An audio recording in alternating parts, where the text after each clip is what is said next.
I'll show you how to build a balloon pop game in Unity. What you're going to do is you're going to go sign up for your free Echo 3D trial.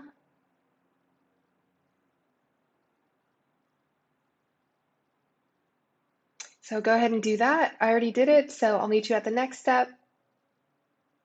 The last thing that you need to do is go to Unity and look at the models. The best way to save these is actually to just go to your file explorer and upload them directly to the console that way. So once you get there, you just click on the box, or you can click Add to Cloud, go find your files.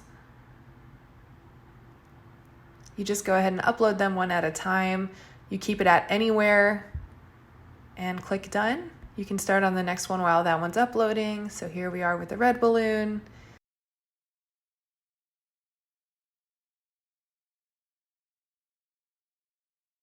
So the last step is we're going to update our API keys and the entries or tags. Here we have the two game objects, background and red balloon object.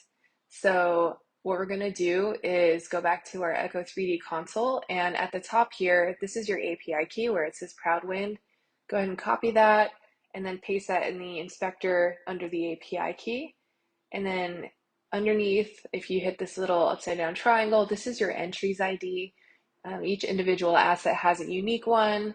So you can copy that, paste that under entries, and normally you would do entries or tags. So if you wanted to create a tag, this is how you would do it. It's part of the metadata.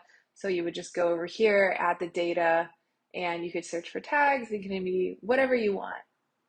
So once you install those, save your project, hit play, and you should be good to go. Show us what you made.